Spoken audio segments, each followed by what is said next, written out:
Hi, I'm Dawn Damari, and you're listening to another episode of A Teaspoon of Healing. Today, I have a guest with me, Dr. Maiysha Clairborne. Dr. Maiysha is a physician, a thought leader, consultant, and trauma informed communication trainer. Hi, Dr. Maiysha. Hi, Dawn. It's so good to be with you today. I'm looking forward to the conversation. So great to have you today. Thank you for joining the show. Yeah, So, so, Dr. Maiysha, would you mind telling the listeners or the watchers of this video a little bit about your background, your education, and what you do? sure. Absolutely. Absolutely. Well, I'll say first and foremost, I am a proud mom, and Oh, it's great. what drives a lot of what I do. Actually, the work that I do in trauma informed communication, psychological safety. But my background leading up to that is I am a family physician by training and trained in integrative medicine, which basically is the marriage between our Western medicine and more holistic practices.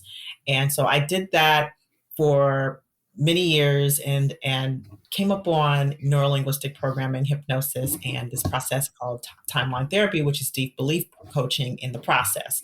So I actually came upon that very early in my medical career because I had trained in acupuncture and I was doing all the integrative things. I came out of residency, traditionally trained, and I was like, let me get some acupuncture in. Let me learn about food as medicine. Because I like to get to the root cause of things. I also love the brain and behavior. That's another big thing. And I felt like if I can bring my patients this holistic style of healing, I could really empower them to be at the source of their health and well-being. And so along the way, I was coaching patients, and I thought, well, if I'm going to coach, I should be really good at it. And that's where NLP, which stands for neuro linguistic programming, we could Mhm. talk a little bit about that. That's where hypnosis came into play, and that's where my coaching and master coach training came into play. So doing that for 15 years, I saw that there was a need for me to help my colleagues because in the medical industry, burnout is a very high thing. Mhm. And now coming to know more about it, it's not just in medicine, it's across the board. We're seeing burnout across the board in corporate, just in corporations and things of that nature, leadership. And so I transitioned actually out of medicine to begin coaching moms in medicine to help them find meaning in their careers and to help them deal with burnout. And then that led to me becoming a trainer in this work because I really wanted to not just help people from the standpoint of coach, but I wanted to teach them. So they say, give a man a fish that he eats for a day. Teach a man to fish they eat for a lifetime. And so I was really like wanting to teach people how to fish. Mhm. And that led me into the training of neurolinguistic programming. Then in 2020, the pandemic hit, and there was a transition that happened. And for me, that led me into activism work, that led me into equity work, and that led me into corporations in addition to what I do in the training. And so now I'm focusing on making a difference in with multiple lives by making a difference in organizations, helping them to create trust and safety and well-being inside of the organization. So it still encompasses a lot of what I do around mindset, around belief and thought, around creating trust and safety around trauma and around the origin of our behaviors. Great, and that's very impressive. Your background and your education, and Yeah. I love that how you had gone from traditional medicine to integrative and holistic, and then training moms in medicine. You're right about the burnout everywhere, medicine and everybody. I feel like almost every position out there, like Yeah. corporate positions Yeah. and your equity work. Just wow, so just a great, impressive Thank background there. you. So thank you for sharing that. Yeah. And you're right. We're going to talk about NLP a little bit. I have a couple of questions about that in a little bit. But first of all, on the show, guests often share personal stories of either healing or transformation. And do you have anything that you would like to share from your background? Yeah, absolutely. And it revolves around a little bit my transition in NLP. Well, so I'll share that when I was in the transition around getting ready when I was finding myself, say, I don't want to say bored, but like in the space that I knew mentally that I wanted to transition out of clinical medicine, there was this space of how, and there was a space of self-doubt, and there was a space of, am I good enough? And this is also around the time where I had my son. So I had my son in 2014. Was it 2014? Like, Oh, yes, it was they do grow so 2014. fast. It's gonna be 10 in October. I was like, wait a minute, what Oh. year I get it. That's what happens when you get of a certain age. You start to lose track of time. Tell me about it. so, so yeah. So then, just a couple of years earlier was when I had decided, like, I think it's time for me to transition out. But I was very confused, and I was like, I don't know that I can be anything other than a doctor. Like, I don't know that I can do anything else. And so when I trained in neuro-linguistic programming, particularly when I did my advanced training, we did this full breakthrough section as part of our master coach training. And what I remember about that was going into it with this immense self-doubt, like this immense sort of like, what am I doing with my life? Right. Mm-hmm. And going through and discovering that some of the subconscious conversations that were gripping me were, am I good enough? Or, like just the fear was just like gripping me to move forward. And I had never known myself to like have those kinds of conversations, because I just, pushed through med school, pushed through college, pushed through all life. For that to come up, it really, once I got rid of that, it unleashed me, and I was able to make my full career transition successfully and do that as a single mom. And it was very scary. And it was just the letting go of this whole aspect of, people don't want to hear what I have to say. My words don't have power. Like all of these things that I used to think to myself, that I used to kind of live under the surface, just they sort of fell away inside of this work of neuro-linguistic programming. Mm-hmm. That's thank you for sharing that. Now, Yeah. about neuro-linguistic programming.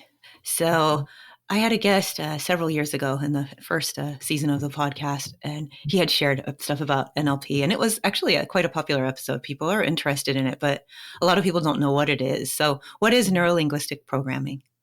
Yes, neuro-linguistic programming it's a way that we use our language, spoken and unspoken, to empower ourselves. So I'll break it down a little bit more. So if you break down the word neuro, it refers to our nervous system, our brain and our nervous system. And we're receiving so much information all the time into our nervous system from what we see, hear, feel, touch, smell, taste. I mean, in fact, it's 11 million bits of information per second. Can you imagine? That's like a ton of information. Mm-hmm. And so we're receiving all this information neurologically. And then we have linguistic, which is our language. So what happens is we receive this information and it gets encoded into language. It gets encoded into words. It gets encoded into facial expressions and body language, because of course, words are only 7% of all of our communication. So the language is how we encode the input that we get. And then the programs are just the programs that we run in our head. So we're like a machine software. Our brains are like little computers, and they already have these programs. And we're born as babies, there's sort of this like brand new hard drive. And then as we live and we learn from our parents, we learn from a society, we learn from our friends, it begins to model and create these various programs. And some of the programs work, and some of the programs don't work. And some of the programs can be infected with viruses, and some of the programs can glitch, and the programs are influenced by lots of different things. Sometimes our memory gets jammed. So like, it really is like that. And so what neuro-linguistic programming, it has tools and techniques and language patterns, and it's kind of a way of life of how we begin to look at what are the programs that we're already running. Are they working or not working? And what are the tools that we can use to help them to work, to clean the hard drive, to upgrade our software so that we can be our best selves. That's really cool. I like the analogy with computers and the hard drive. And like you had said, when we're babies, it's just like a clean, like when you get a brand new computer and there's nothing on the hard drive, you haven't you're not going to transfer anything over when you're a baby, but it's just brand new and it can get Yeah. corrupted with viruses and there can be whatever you put in. Yeah, it's Mm-hmm. interesting. So how can we use NLP to reframe our mindset? It really gets hard to change things in our lives, especially as we get older. Mm-hmm. Each year that we, get older, it's a lot harder. When we're young, it's easier. Mm-hmm. We're teenagers or in our 20s. But how can NLP help us with that? Reframe our mindset. Well, yeah. I mean, the first thing that I think that what's so great about NLP is that it works at the unconscious level, right? And Okay. so, consciously we can consciously change. I mean, that is a thing. People quit consciously cold turkey, smoking. Mm-hmm. People learn, they discover all of these things, and they learn consciously. But there's always, if you think of it like an iceberg, you see an iceberg in the ocean, you can only see the top part of that iceberg. And then, the ocean is a very, very, very deep thing. And so, Mm-hmm. deep below the surface of the ocean, there's this huge mass. It's very much like that with our conscious mind and our unconscious mind, where what we are conscious of at the surface is just a fraction, 10%, in fact, of what is actually happening beneath the surface. And so NLP gets at that. It gets at transforming what are the things that we don't know about ourselves, and then some of the tools, the techniques, and the language patterns that you learn in NLP help to sort of suss out what are the programs that are running that are sabotaging our lives.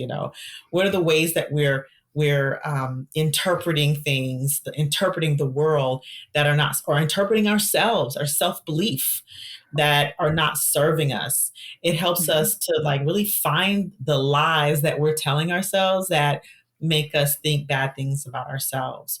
Right. So that's a lot of what NLP does. And there are a lot of different, because of the discipline itself is very vast. There are different tools that can be used, like reframing, which is using words to change the focus of one's thinking, to help you see a new perspective. There's powerful questioning, that's basically questioning, like if there's an assumption that you're making, questioning that assumption to have you think about it differently, asking very specific, powerful questions to help you think about that differently. So there's a lot of different tools that we can use. We can even use our senses and visuals, like to actually reframe from a picture standpoint what we're seeing in our heads, to help to have it go down into the way we experience the world in our bodies. So there's just so many different tools that can be used. It sounds like it. And so when you find, like you said, some of these, I guess, limiting beliefs, or like you said, they're almost programs that are corrupted or viruses, something that's Mhm. not, basically things that are not helping us. So when you notice them, so how can you reframe them? I guess can you kind of just delete them somehow, or just kind of ignore it and put something else in its place? Well, one of the things you can do just initially is to kind of find the source of it. Like if you Okay. notice, you're like, wow, that's not a very nice thing that I just thought about myself to myself, or I said about myself, then you can ask, you can get really curious, and you can ask, when's the first time I ever heard that? When's the first time someone ever said it to me? Or when's the first time I ever decided that for myself? Because at the end of the day, getting to the source of it Mm-hmm. helps us to then look at it with more curiosity. So let's say, there's this, for example, the my voice doesn't matter. Like when was the first time I ever heard that? Well, maybe I was 5 years old, Mm-hmm. and I was trying to communicate something, and I kept getting interrupted, and maybe I got interrupted so many times that I decided in my mind that my voice didn't matter. And then when I go back and I really look at that, because our ability to see things as, say, like a 50-year-old is very different than a 5-year-old. So if I were to then go and look at that and look at it from different points of view, and this is what I help people do as a practitioner, as I really help and guide them in these various positions of looking at things, then I can see, oh, I was 5 and the grown up was doing what they were doing and it had nothing to do with my voice mattering. And then it helps you to release that old belief when you see the source of it and you see contextually it was out of pocket, right? Mm-hmm. Mm-hmm. It was just like something that happened. Yeah, But as a 5-year-old, it's huge, you know? it is. It So really that's, is. yeah, that's how it works in a sense. Oh, so you're basically kind of finding the root cause. They say that in functional medicine, the root cause Yeah. of, like, you would definitely know of what is the root cause of this. There's, instead of just treating the symptoms. So it's the same thing kind of with thoughts like self-doubt or self-defeating. You can go in and you can use these tools to find the root cause of that. Of course, probably with help. I don't, with somebody like you, could help somebody do that. Okay, Yeah, that's really cool. absolutely. And I love that you brought that root cause. I mean, it's like you speak my language. We talk about root cause because that's Mm-hmm. actually why I went into integrative medicine Mm-hmm. was to find the root cause. It's why I Yes. majored in psychology. It's like, what's the root cause? Mm-hmm. And so you're exactly right. Like it's finding the root cause of that behavior or that belief and then being able to dismantle that ineffectiveness. And yeah, it's most effective when you do it with a person, although Yeah, I can see sometimes that. there are people who can discover the root cause and be like, oh, you know what? That's not true, and can shed it on their own. So it's not that Wow. people can't do it on their own, but a lot of times they can do it to a point. And if they don't really release it at the subconscious level, then someone like me, it's a person. Like if you find that you may have released a belief, but then you keep coming up on the same things over and over again, the same walls over and over again, then there may be a deeper conversation. You can only access what you're conscious of, not Mm-hmm. necessarily what you're unconscious of. And so what I help people do is those people who have maybe they've even done a lot of personal development work and they notice, you know what, I'm still bumping up this same financial wall or this same career wall or this same, argument with different people or relationship, drama. Then Mm-hmm. that's when we start to look at, well, what's underneath the surface that keeps having you do the same thing over and over? Because there's something unconscious that hasn't been broken. Mm-hmm. Definitely, definitely. And so this probably also relates to, the victim mindset. We hear that term a lot, and it's easy to get into that. I've been in there Mhm. myself, and it's very easy, very tempting to kind of fall into that. So can these kind of tools help people move out of that Yeah, mindset? absolutely, absolutely. And there's a thing what we talk about in NLP is we call it being at the source or being at the effect, right? Because any given time you have a choice. You can be at the source of your life or at the effect. And what some people call victim mindset is really just allowing yourself to be dragged along with life, Mm-hmm. be at the effect. And I want that to be distinguished from being victimized, because Mm-hmm. we know that stuff happens, right? Mm-hmm. Bad stuff happens because there are people who are bad out there and they do Yes. bad things to people. And Mm-hmm. so I don't want I want to make sure I distinguish so that we don't get into this case of victim shaming, because Oh, that's yes. not, that's not trauma informed. Mm-hmm. And I know that's not what you're talking about too. Oh, I know yeah. No, but it's you're good that talking you about brought that some up, though. other It's thing. good that you But for brought that up. people who may get activated by that terminology, Mm-hmm. that's what we mean is that, like this being at the effect, being dragged along in life, feeling like, oh, I don't have a choice. I just have to do it this way because, life has dealt me this deck of cards. And, this is the way it's always been done. And, the system and the corporations and right. And we can also acknowledge this is where some polarities come in, some both and come in. We can acknowledge that the system sucks. We can acknowledge that, corporations, there's a dynamic there, right? We can acknowledge a lot of different things that is broken and wrong with the system and with the powers that be. Mm-hmm. And it doesn't take away that we still have choices. So the question then becomes, how do you shift from move from being dragged along with life, right? And as a person who is at the effect all the time and reactive, Mhm. to being someone who's at the driver's wheel and saying, no matter what's going on, moment to moment, I can choose. I can choose how I'm going to deal with this. And how you do that is you make a decision, and it takes practice. You just have to decide, man, I'm on the effect. It feels like, and honoring, it feels like I'm being dragged along with life because it can feel that way sometimes. Yes. But then you can say, you know what, it feels like that. But the truth is I'm not being dragged along with life. I can choose, even if it's the littlest things, like I can choose what I have to eat. I can choose what time I wake up in the morning. I can choose how I choose to exercise. Like all of these various little things that you can choose, and those little choices can build into bigger choices that actually can shift and change your life. Yeah, I really like that. Thank you. And also, yes, definitely as a victim, sometimes when you use that term, and even I don't like the term too much, victim mindset, because yeah, there are, like you said, the system has problems, and there are, of course, bad actors. There are people who are predators and people that have, unscrupulous, and they can victimize people for sure. And so people should never feel guilty. I just know in my life, there have been times where I've kind of been in that effect, like you had said. And then it is hard to get out of that once you really realize, you can make even I like how you mentioned you can make even a small choice. Like, I'm going to choose what I'm going to eat. I'm going to choose when to wake up. I'm going to choose just the smallest things. Even if you don't have a lot of control in a lot of the rest of your life, you can make these small choices. And that's very empowering, actually.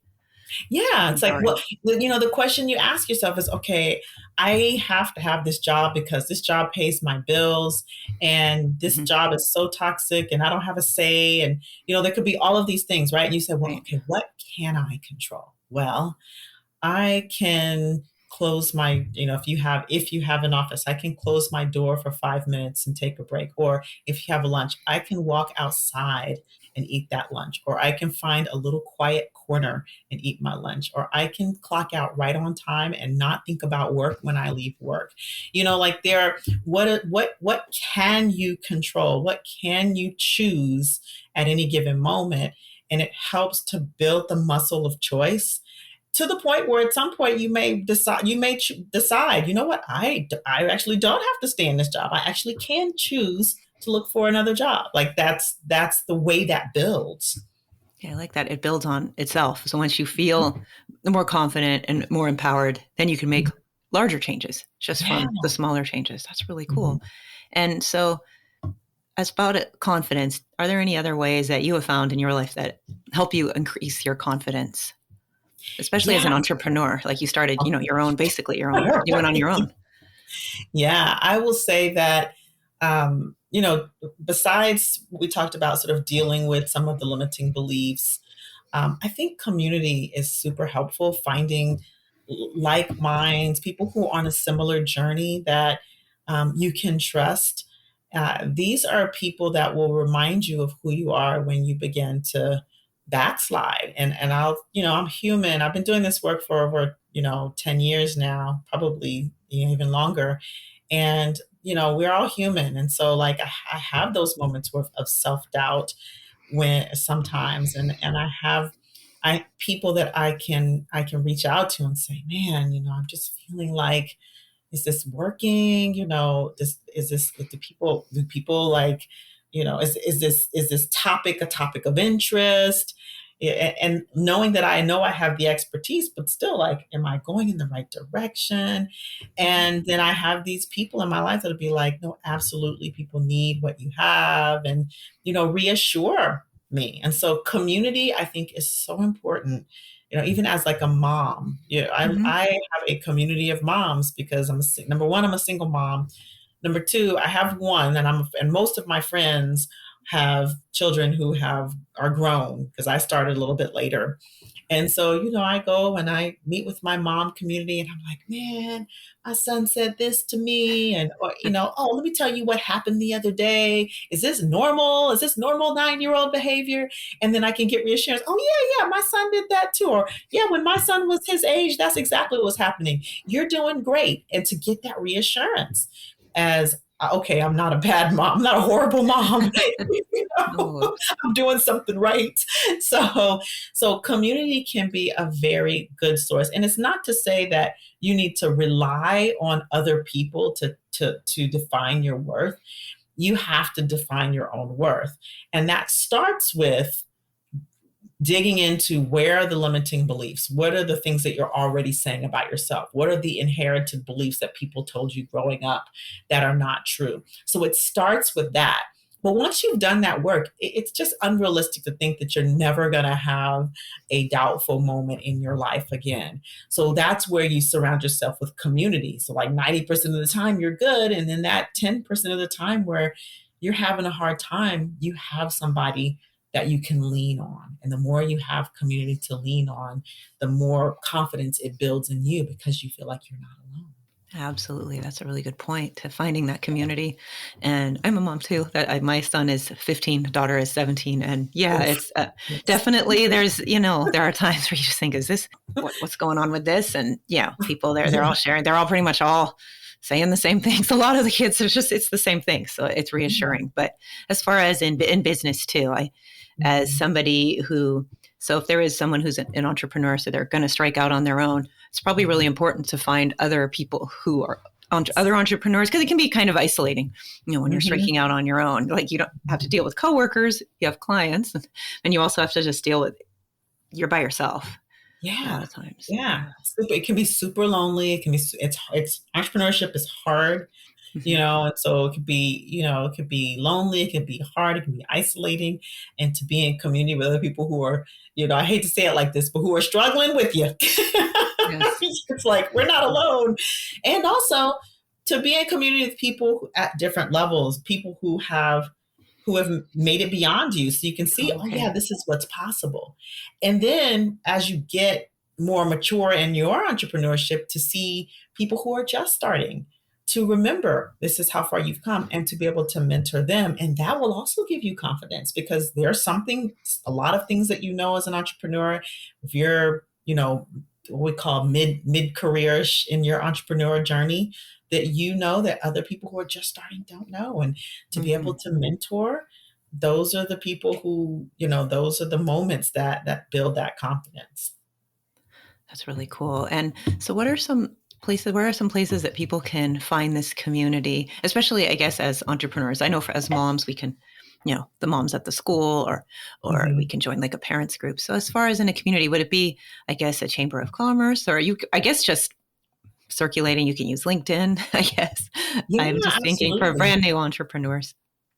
I have found some of my best, I call them my best biz besties, on Facebook, on LinkedIn, the Chamber of Commerce. Now that we're back in person again, I think it's a great way.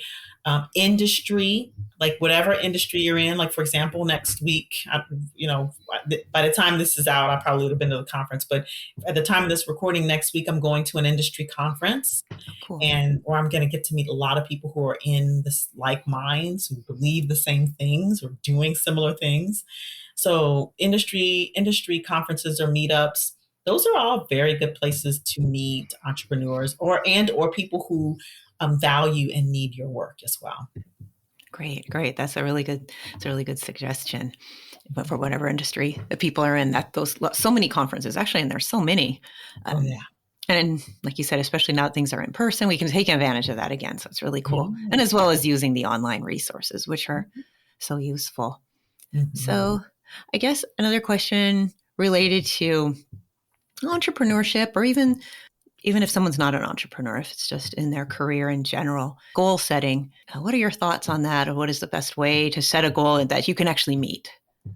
Yeah, I think that um, number one, you have to be very specific about your goal. And when I teach people to set goals, I often, to get the specificity of it, have them step into the future as if that goal has already happened, and kind of see and hear and feel the feelings of having achieved that goal. Like what's happening? And, like what specifically are they noticing the goal to be? So like the SMART goals: specific, measurable. How do they measure that they've got that goal? Of course, the A can be for achievable, but it's also for actionable, right? It's a goal that requires action, that is action oriented, and of course, realistic and timed. What is the time period? And the time period can actually be where you measure the achievableness of it. Because Mhm. if you say, well, I want to make $100,000 by the end of the month, it's the 15th and you've never made more than $10,000 in a month before. I mean, Yeah. no, it can Yeah. happen, but the likelihood, right? Nothing's impossible, but if you say I want to make $100,000 by the end of the year and it's March, then you have a good, and you've only made, let's say, maybe you made $50,000 the previous year. That's very possible. You can double your income. So you just have to know what is the structure that will require that. So understanding, creating a time, and I think for each person, they know their industry, they know what they need to do, but Mhm. create realistic and timed or together. It's all about, what are the structures that you already have in place to achieve that goal. And then from that standpoint, once you have your SMART goal, it's very useful to break down to get all of the components or structures you need to achieve that goal and to put it in a calendar so Mhm. that it gets done and block off the time to do it, right? Great to have a goal, but if you don't have a structure, it's just an idea and a wishful thinking. Absolutely. And I really like the reference to SMART goals, have a lot of experience with that and people are, that's very familiar to people, but the calendar, because it's great to even write down, you can write Mhm, down the SMART, okay, it's specific, it's measurable, it's achievable, mhm, all these things, but it's still just an idea until you're actually putting it into a plan, like put it in mhm, your calendar, put it in a plan or whatever you use. And that's really mhm. helpful. Gosh, Yeah. everything has been really helpful that you've brought up in this interview. I really enjoyed talking to you. Yeah, me So, too. for as far as working with you, how can people get in touch with you, and what kind of programs do you have to offer people? Absolutely. Well, I have, so there are a couple of ways that people can work with me. So if you want to work one-on-one with me, like if you've realized through this conversation, oh, there are some things that are holding me back, and I think that they're probably in the unconscious mind, then I do one-on-one coaching. Um, Also, if you're like, man, this NLP thing sounds awesome, I want to learn it, I still do trainings as well. And my training is a virtual training. So it's very convenient for those who may not be able to travel to trainings.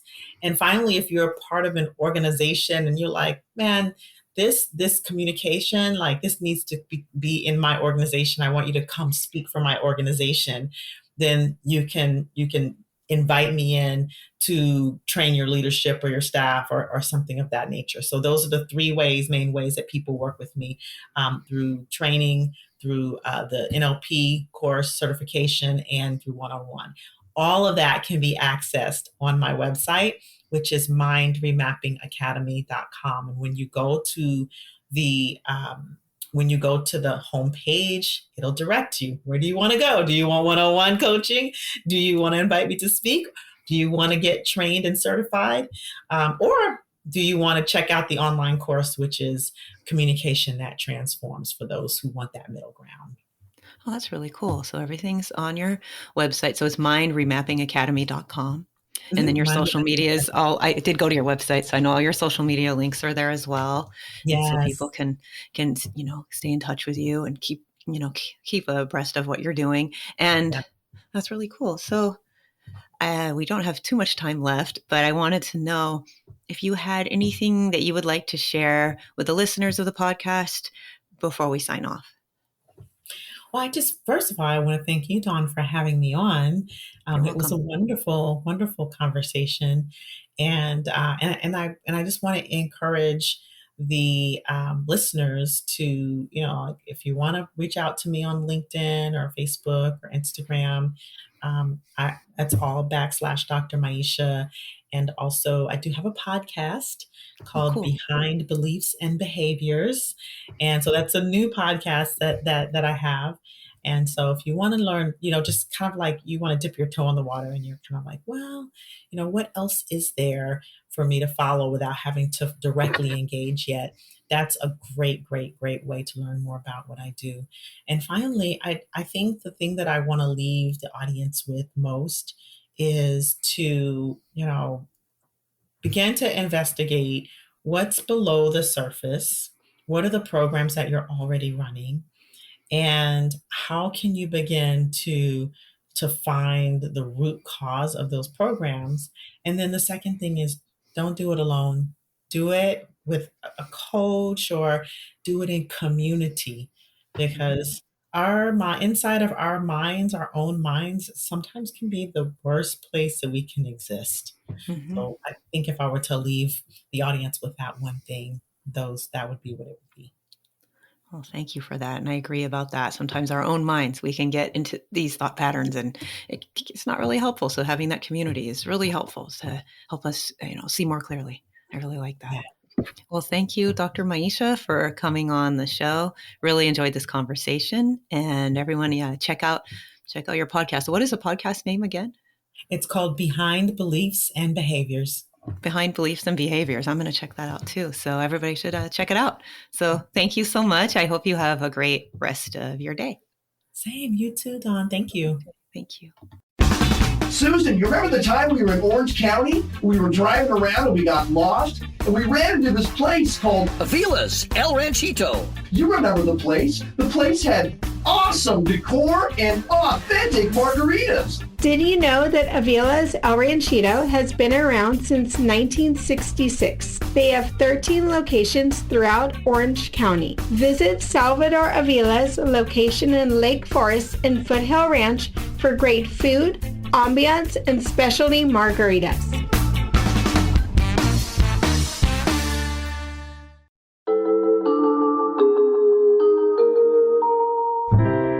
This podcast is for informational purposes only and does not constitute medical advice. Please consult a physician or other health professional before undertaking changes in lifestyle or wellness habits. The author claims no responsibility to any person or entity for any liability, loss, or damage caused or alleged to be caused directly or indirectly as a result of the use, application, or interpretation of the information presented herein.